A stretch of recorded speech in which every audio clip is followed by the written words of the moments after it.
Jæja, þá ætlum við að fara að sjá hvernig við getum nýtt alla þessa frábæru virkni í JavaScript til þess að gera eitthvað spennandi dót. Og það gerum við með því að nota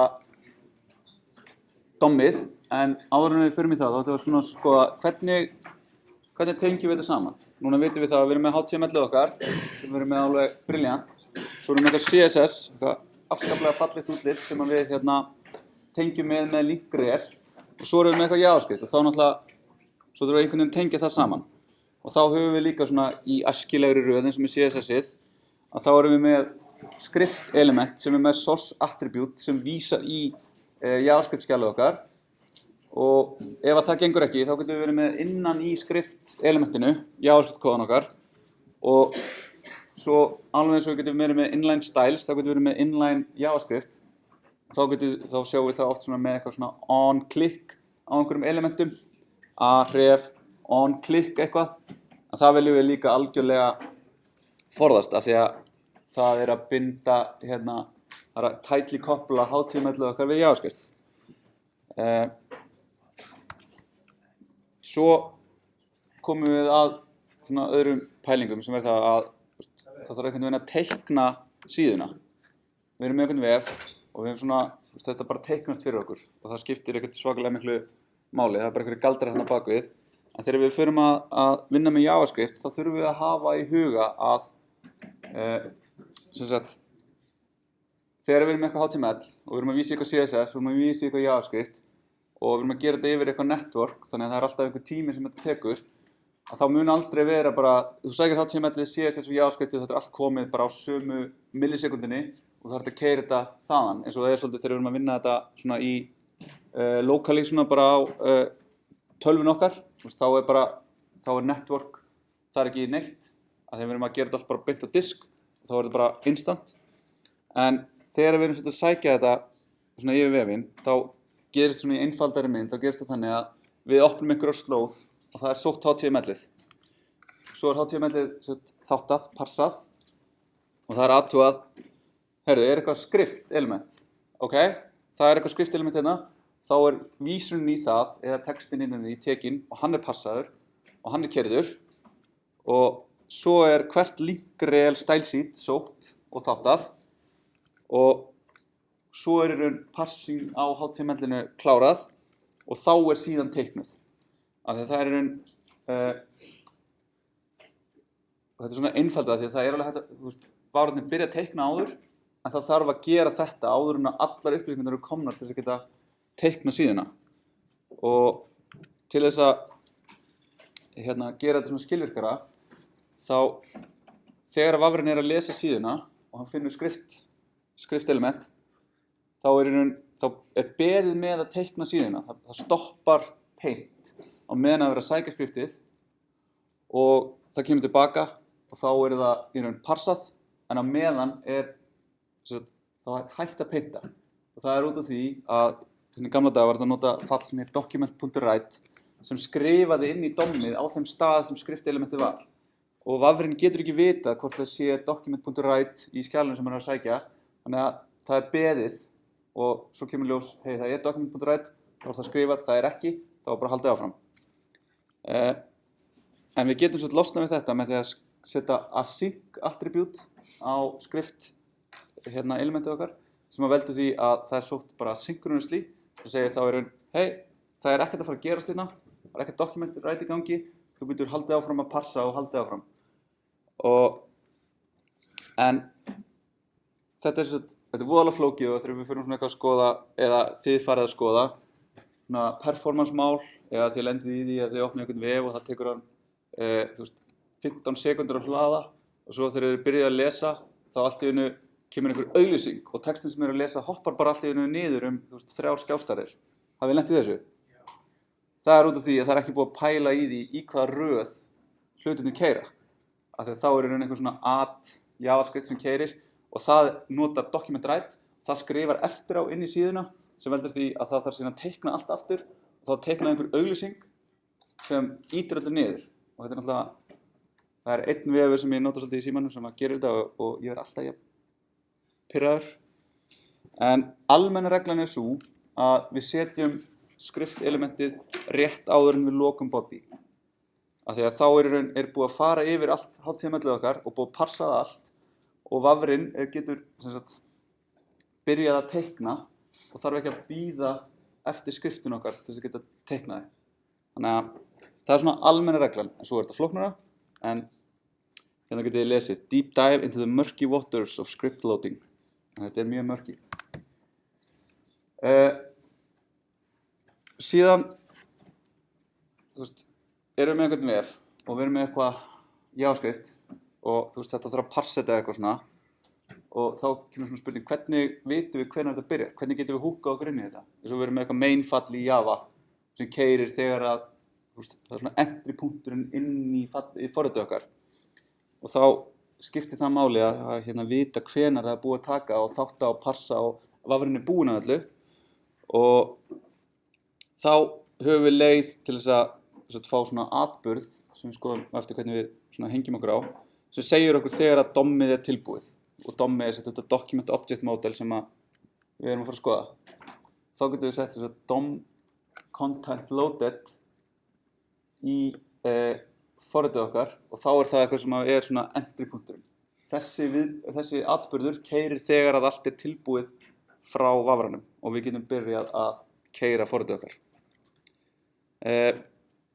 En svo erum við með DOM og þar erum við með þetta HTML sem við erum búin að skrifa og þið getur séð svona fyrir ykkur hvernig það verður á einhverju tríi og þetta tríi er DOM-ið, Document Object Model og rótin í þessu tríi er window sem er í raun glugginn sem við erum í og hann heldur utan allt sem er í global scope þannig að ef við skilgreinum einhverja breytu án var þá fara þær á window og window er svona bara þar er allt dótið nema síðan föllin okkar sem eru síðan með sýnuskópi en allt sem að fer út og allir console, allt þetta það hangir á window breytunni og hver gluggi eða tab í vafra hefur sín eigin window og þannig að það er alltaf verið að búa til nýtt umhverfi fyrir hvert skipti sem síðan okkur er hlaðið upp í mismunandi vöfrum. Svo er þess að DOM-ið, það er spec frá W3C sem er svona hlutlaust á plattformamál, þetta er ekkert bara við vefinn og leyfir forritum og skriftum að gera dýnamískar breytingar á efni, skipulagi og útliti skjala og oftast erum við að vinna þetta með HTML eða XML og þetta býr til, þetta skilgreinir föll og eigindi sem að leyfa okkur að eiga við svona tré og þetta er skilgreint og speknum er haldið við af W3C og það er í raun nokkur level af því hvernig DOM-ið haga sér en við förum ekkert dýpra í það, við bara notum DOM-ið og þannig að þá erum við með hérna stæl þessu dæmi úr Eloquent JavaScript sem er bók sem að ég setti inn á vefinn sem svona eitthvað ég mæli með ef þið viljið eitthvað auka efni þetta er ókeypis bók sem er hægt að lesa og er með mjög góðum dæmum og mjög vel sett upp en það er svona þetta dæmi með síðu með H1, P og svo inn í því er eitthvað A sem við síðan lokum hérna og nei, bara brotin mynd en gott þá getum við ímyndað okkur að þetta tré sem verður til hérna sem er HTML laga þetta hratt og örugglega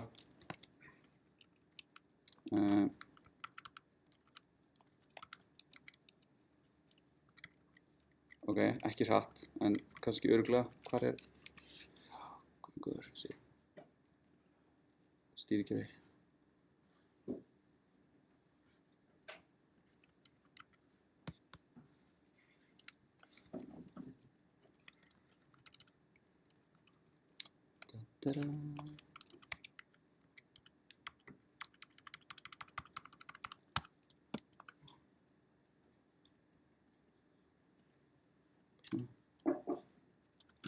svona nei, veit hvað þetta er ég ætla ekki að laga þetta það var til svona tré sem við sjáum ekki hérna en sjáum að það er svona allt texti sem segir að það er svona HTML tré þannig að það vitið að svona HTML tré ég laga þetta og þið getið skoða þetta síðan hérna í í efninu, en þetta svo eða þá við getum bara gert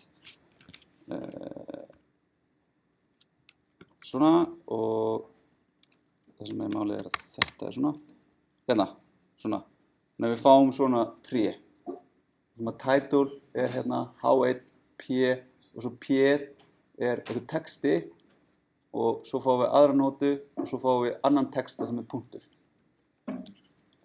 og hin myndin sleppum henni bara þetta alveg allt í klassi hérna hjá mér og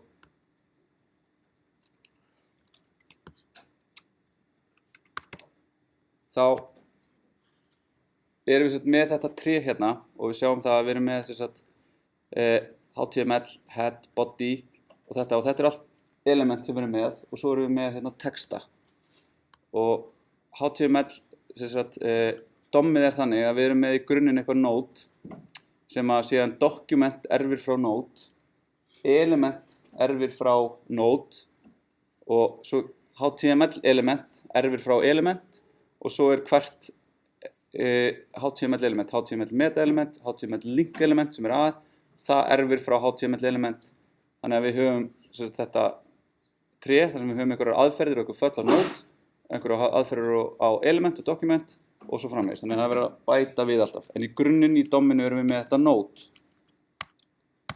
og þetta þá bara einhver nóða sem við höfum í skjali og það eru stöðluð eigendaföll á node og sem dæmi það parent node sem að þá leið til að skilgreina þennan tréstruktúr og við erum líka með child nodes þannig að hver nóða getur referensað sig upp og fundið foreldra sína og niður og fundið öll börnin sín last child og first child bara svona hjálpar eigandi til þess að komast hratt í gegnum þetta node type sem að í raun einhver tala sem segir til hvernig nóða þetta til dæmis element node sem hérna element þetta það með típuna 1 text sem í raun bara þá texti með típuna 3 og svo framvegis svo erum við með föll til dæmis getum við append child sem tekur þá í raun þá nóðu sem við erum í og bætir við nýju barni aftast eða insert before þá vitum við eitthvað barn hérna og við viljum bæta öðru barni við á undan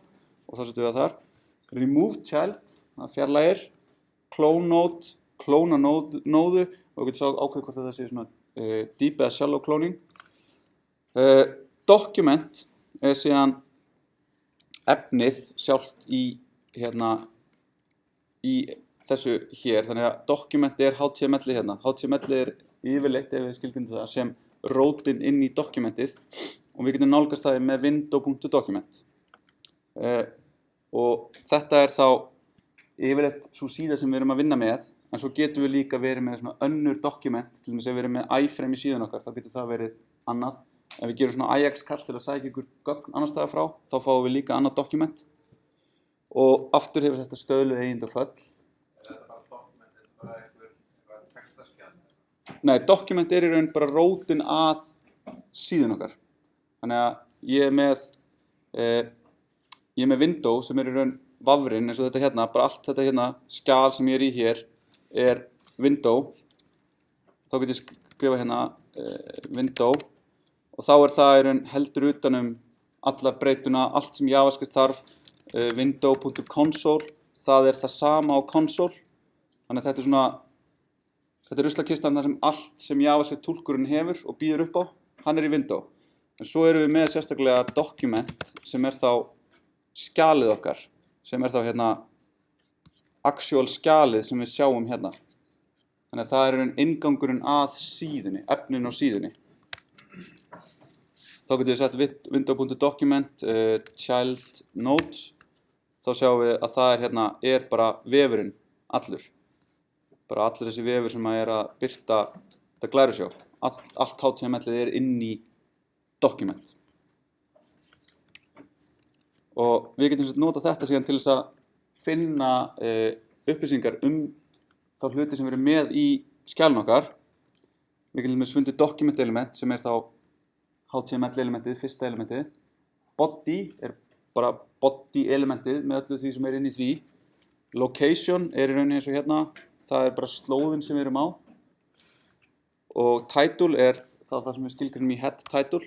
Svo erum við með föll, til dæmis get element by ID, sem þá, eins og við munum að ID eru einkvæm per síðu, þannig að þá getum við notað þetta fall til að finna nákvæmlega einhverja nóðu sem við erum búin að merkja með ID. Og við getum kallað í get elements by tag name. Það finnur öll element með einhverju ákveðnu tagnæmi, þannig að við getum fundið öll A, öll li, öll ul og skilur svona lifandi safning, þannig að við bætum við að breytum í þá uppfærist það. Þetta notum við ekkert voðalega mikið. Class name, þá getum við fundið eftir class sem við erum með skilgreind á nóðunum okkar. Og það sem við notum yfirleitt í dag query selector. En query selector var skilgreindur og búinn til eftir að jQuery sem við möttum að skoða var mjög vinsælt. Og gerði það mjög auðvelt að finna hluti í DOM-inu, en það í raun nota CSS selektora til þess að finna element. Query selector sem leitar að fyrsta elementi sem passar á dýftina, þá fer þess eftir í það depth first, ekki breadth first, og þá leitar það allir með þessu hérna, þá myndi það byrja í document, fara í body, leita að eitthvað í body sem með important. Og svo leitir hann niður tréð, bara fyrstu nóðunni eitthvað þar og svo framvegis og skila okkur því. Og svo getum við líka kallað þetta fyrir ákveðið element, til að leita börnum elementana. Og svo erum við með annað fall sem query selector all, sem að leitar að öllum elementum í dokumentinu okkar sem passa. Og það skilar svona statískum lista, ekki lifandi, þannig að það bara snapshotar það sem við fundum á þeim tímapunkti. Og þarna myndum við, vantar hérna komu, en hérna getum við leitað bara öll div, öll span, fengið þau í fylki. Og þetta líka til fyrir element og leita þá eftir börnum. Og ég ætla aðeins að spýta í lóðunum svo getum við tekið dæmi. Svo erum við með element sem þá erfir þarna, erfir frá node og hátíðmill element erfir frá element og hátíðmill anchor element fyrir A. Það var aftur þessi inheritance map. Svo getum við notað föll sem að document skaffar okkur til þess að búa til ný element. Þá getum við búið til element eða text node. Við getum sett attribute á elementin og síðan getum við notað föll á nóðunni sjálfri til þess að bæta þeim við DOM-ið. Þannig að hérna getum við séð dæmi það að ég get tekið búið til p-element hérna, create element p, set attribute, hérna getum við sett class í hello, svo getum við hérna create text node, hello, þannig að við bætum þessu við, append child text og svo bætum við p-inu við aftast í body. Þannig að núna ef við tökum þetta hérna og opnum hérna bara hi.is og opnum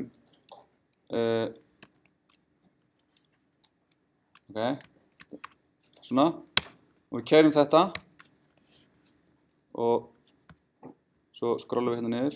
Þá sjáum við að við byggum til nýtt p hérna alveg neðst, voðalega lítið og sætt, alveg hérna niður í horninu. Þá byggum við til nýja nóðu og bættum henni við aftast í þessum vef, af því að við höfum í raun aðgang að DOM-inu þarna og við erum bara að breyta því. Þannig að svona getum við nota þetta. Þannig að við finnum bara document element, last child, sem seinasta childið og appendum því þar. Svo getum við nota class list til að eiga við class. Þá þurfum við ekki að fara í eitthvað svona strengja leikfimi, við þurfum að finna að þessi klass hér eða þar. Heldur getum við bara sagt class name og svo add remove eða toggle.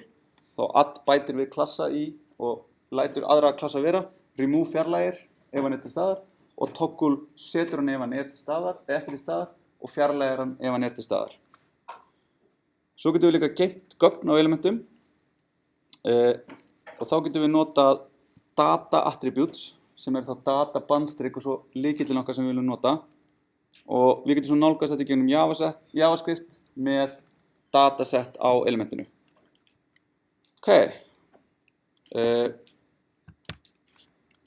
Þá erum við búin að sjá svona hratt hvernig við getum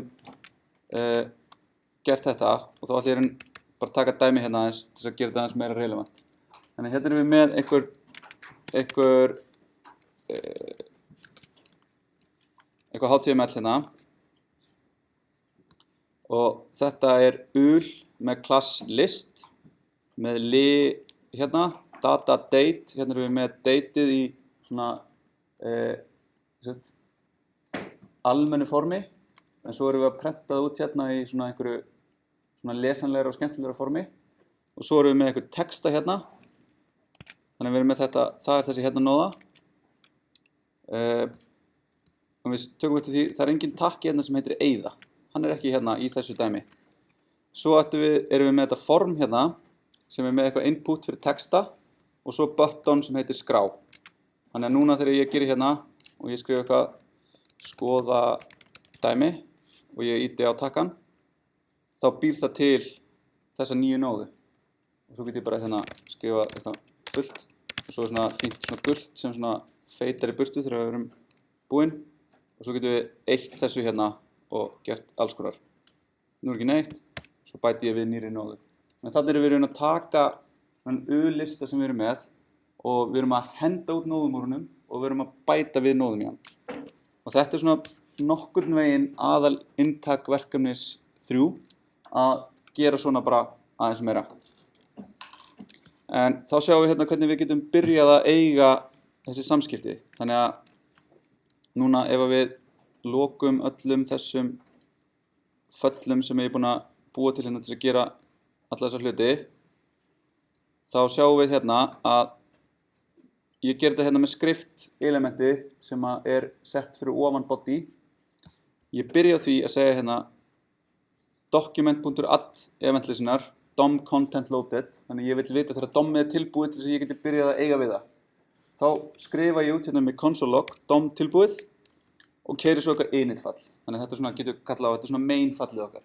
Það ekki alveg svona strikt eins og í Java, við erum bara með akkurat main sem við skrifum alltaf kóðan inn í og alltaf inngangurinn okkar. Þetta höfum við svona aðeins meiri möguleika á því að gera þetta og þá raun bara gott að temja sér það að ef við erum bara að nota svona, ekkert library eða neitt svoleiðis, að gera það inn í DOM content loaded. Þegar þá allt tilbúið fyrir okkur. En við gætum líka keyrt eitthvað kóða hér. Þannig hérna segjum við script byrjar og script endar. Þannig núna þegar við hljóðum þessu upp, þá munum við sjá hvað. Hvað það fyrsta sem munum vera skrifað?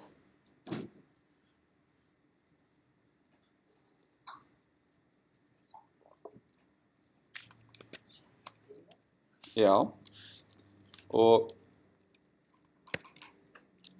þá hérna ef við hreinsum út og refreshum, þá það þannig að þetta tekið, öll þessi hérna blokk tekin og hún pörsuð og þegar það komið og þessi lína hérna pörsuð, þá í raun þetta skilabóð prentað út. Svo við farið niður, þessi föll hérna, þeim öllum bætt við window og svo í lokin kemur hérna script endar. Og þetta skrifast út og síðan bíðum við eftir því að vafrinn segir hérna, já, nú DOM tríið tilbúið, ég búinn að parsa allt þetta hérna og þú getur byrjað að eiga við það. Og þá fáum við einhverjum tímapunkti eftir það, við vitum ekki hvernig það gerist, það getur gerst 1 sekúndu eftir, það getur gerst 10 millisekúndum eftir og þá fáum við þetta. Þannig að þetta þessi event listener, þannig að núna sjáum við hérna script byrjar, script endar og svo kemur DOM tilbúið. Þannig að þetta í raun, þessi, út af því að þetta gerist ekki í beinni röð, sem svona aðalmálið þegar við förum að vinna með JavaScript það að þetta ekki, kóðun okkar ekki að fara að keyra línu fyrir línu niður. Við erum að fara að binda okkur við svona atburði sem gerast og eiga svo við þá í þeim föllum sem eru skilgreind sem svona handlerar þar. Þannig að þá hérna keyrum við og þá keyrum við þetta init fall og init fallið okkar hérna, þá ætlum við að ná í formið. Þá getum við gert hérna get element by id form. Þá það út af því að við erum hérna með form, id form. Þannig að ef við gerum hérna form x og ég ger aftur, þá kemur hérna DOM tilbúið, svo kemur bara eitthvað uncaught type error, cannot read property query selector of null. Þá sjáum við hérna að við ætlum að gera hérna form og leitiðum að elementinu með ID-ið form, það er ekki til og svo erum við í raun hérna að fara að gera eitthvað query selector en við lendum í því að formið okkar er þá bara null og við fáum þá bara exception og þá getum við séð hérna að þetta er hérna í línu 56, við getum séð það hérna seinasta talan eða við getum opnað exceptionið og séð að þetta er eitthvað anonymous function í línu 48 sem kallaði í init í línu 56. Þannig að svona getum við rakið okkur tilbaka og séð það að 48, það er þetta hérna init sem er að koma úr þessu hérna anonymous function, af því það á sér ekkert nafn. Og það er að kalla í hérna og í línu 56 þá erum við að lenda í villu. Þannig að svona getum við debugað okkur og við munum taka á föstudaginn aðeins nánar dæmi um það hvernig við getum notað DevTools til þess að debuga svona. En núna notum við þetta og svo finnum við takkan hérna og listan og það er þá með query selector. Þannig að við skoðum hvað þetta skilur okkur og segir að hérna ef við bætum þessu hérna fyrir neðan gluggann þá segir það funform, þá segir við hérna að við prentum út formið í console log, við setjum bara gildið í breytunni með button og setjum bara buttonin út og þá sjáum við hérna að formið kemur hér og þá er þetta allt elementið, öll DOM-nóðan sem að vafrinn er búinn að finna fyrir okkur með ID form og DevTools leyfir okkur hérna að opna þetta og við sjáum nákvæmlega hvað er í gangi í þessu elementi og við finnum síðan hennan button hérna sem er skrá. Þannig að þá er þetta hérna form, þetta er að nota form.querySelector. Við finnum þetta að því að þetta er bara tré inn í tré. Þannig að form er bara hluttré í document-trénu og þá getum við kallað í form.querySelector sem leitar þá bara frá með því þeirri nóðu og niður. Það finnur takkan og svo erum við með hennan list sem er þá listin hérna og svo erum við með sagt, aftur svona add event listener sem að hérna segir það þegar að þetta formið hérna, þegar það á að submitta því þá vil ég hlusta á submit atburðin og þá vil ég keyri submit handler og þá erum við hérna með submit handler að þegar nú keyrum við bara þetta upp og það eina sem við gerum er að finna formið, takkan og listan. Við þurfum reyndar sér ekki að finna hann að takka, hann er redundant hérna. En svo bara segjum við, ok, og svo ekkert meira. Því að það kemur hérna add delete, en það er auka. En hérna erum við nú bara, svo bara býður vafrinn. Hann bara býður eftir því að einhver submitti þessu formi. Og það gerist þá þegar við sláum hérna takkan. Þá erum við að submitta forminu. Og þá erum við að bæta við þessum nóðum. Þannig að þá erum við aftur með fall sem tekur við þegar það gerist. Og það sem að gerist þá, og við segjum hérna, submit á formi, event er e. Þá fáum við þennan event hérna, sem er e. Og hérna, submit á formi, event er event. Og þá fáum við fullt af upplýsingum þennan event, hvenær hann gerðist, hvað hann targetaði, og hann targetaði hérna form. Þannig að þá getum við sagt hérna að formið er e.target en svo ætlum við líka að segja e.preventDefault. Það er leið til þess að segja við eventinn hey, þú ætlar að gera eitthvað svona by default, þá ætlar að submitta þessu formi og senda það hérna á bakendan en þú ætlar ekki að gera það, ég ætla að sjá þetta. Þannig að það sem gerist ef við tökum þetta út og refreshum hérna og ítum á skrá og sjáum við, það kemur eitthvað þarna og svo förum við bara er ný síða allt í einu. Og þá ef við tökum hérna preserve log sem er líka mjög gott að kveikja á þegar við erum að gera svona og við sláum eitthvað hérna inn þá er þetta alltaf bara síðan alltaf að reloadast aftur og aftur og það er í raun út af því að formið default hefðin í forminu er að submitta því yfir á nýja síðu. Þannig að það er það sem er að gerast. Ef við kveikjum hérna preserve log, gerum skrá, þá sjáum við hérna að þetta gerðist, að svo byrjum við bara aftur á nýrri síðu. Þannig að leið að við tökum þetta í burtu, þá hættir þetta að gerast. Þannig að þegar við erum að eiga við svona, eiga við það hvernig við ætlum að breyta því hvernig Ahref til dæmis virka linkarnir, ef við ætlum að íta okkur linka á hann og opna eitthvað, þá þurfum við að passa upp á það að hann fylgi ekki bara slóðinu sem að hann með. Svo sem sagt erum við með þetta target sem formið okkar og svo getum við fundið inputið innan í forminu sem input, þá getum við nota CSS selector hérna, getum við fundið eftir name sem entry, fundið nákvæmlega sem sagt það. Þannig að ef við sjáum hérna, þá finnum við nákvæmlega þetta element hér sem input name entry. Svo getum við sem sagt athuga það og svona input values eru með sín eigin föll líka sem að þau erfa frá í raun HTML element og node, en HTML input element líka með sitt eigið.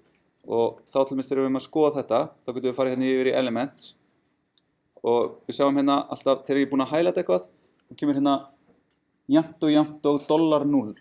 En þetta vísar í það að það element sem við veljum hérna, það núna aðgengilegt í konsolinu sem breytan $0. Þannig að núna höfum við þetta hérna bara valið, förum yfir í konsól og við skrifum $0 og þá það inputið. Og svo getum við skrifað $0 punktur og þá fáum við bara autocomplete möguleika á öllum eigindum og föllum í þessari nóðu. Þannig að þá getum við sagt hérna node comment node, já þetta eru hérna þessi fastar, en við viljum sjá hérna value og þá sjáum við að það ekkert. Svo skrifum við eitthvað inn í það hérna, þessi breyta ennþá þarna, þá það ASDF. Þannig að núna erum við með þetta input, með vísun í það í þessari breytu og við getum spurt það dýnamískt að því hvað gildið núna.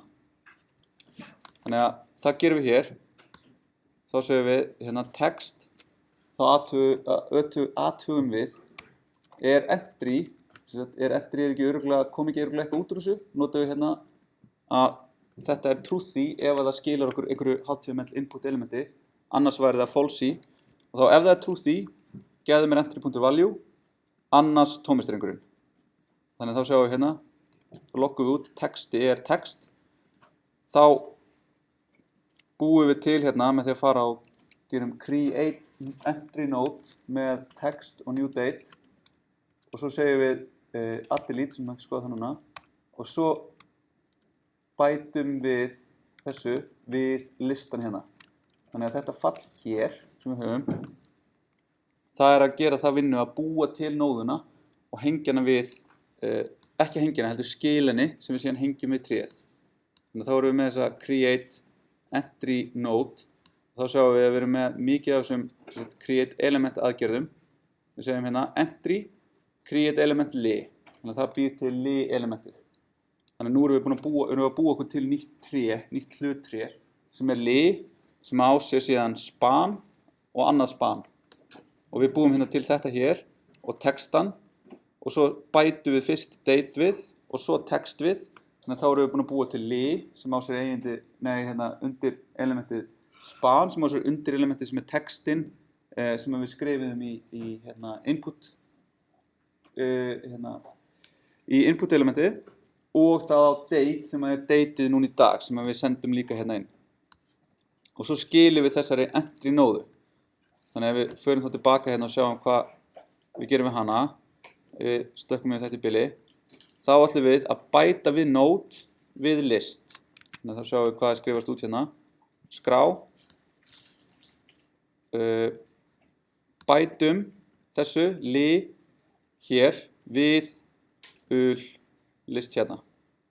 Við ætlum að bæta þessu við nýrri færslu við þetta hérna. Og sjá, svona. Þannig að þá það hérna og þá virkar þetta hérna, bætum li þessu hérna við class list.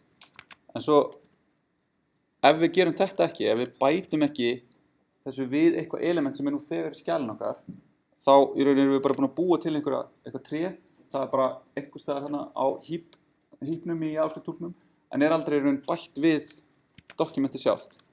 Þannig að þá get ég gert hérna, ég bjó til þetta, en ég hengdi það ekki við neitt. Þannig að það fer það bara eitthvað út. Og það og það að við sem að bæta því við list bara, það skiptir ekki máli, við getum bætt þessu við dokument þessuna. Þá kemur það, hierarchy request error, af því að það var document.document-element.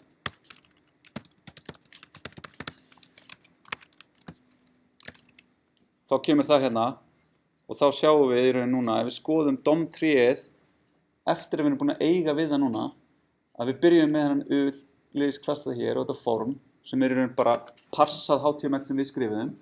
En svo núna erum við búin að bæta við aftast í bara body með DOM manipulation þessu hérna liði. Þannig að það núna bara einhverstaðar á allt einu staðan á að vera. En það skiptir ekki máli, þegar við ráðum í alveg hvar við tökum þessar nóður og við höfum í raun aðgerð til þess að bæði að bara henda öllum nóðum út. Við getum tekið ákveðna nóður og fært það til, við getum skipt á þeim, við getum gert alls konar hluti við þetta tré. Og þetta svona mestmegnis það sem maður að gera þegar maður að vinna með JavaScript og Vavra.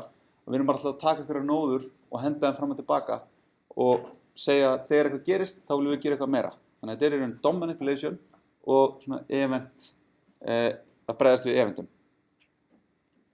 En höldum áfram með þetta á föstudaginn og bætum við þetta og þið getið verið búin að skoða dæmið svona til í heild sinni. Takk í dag!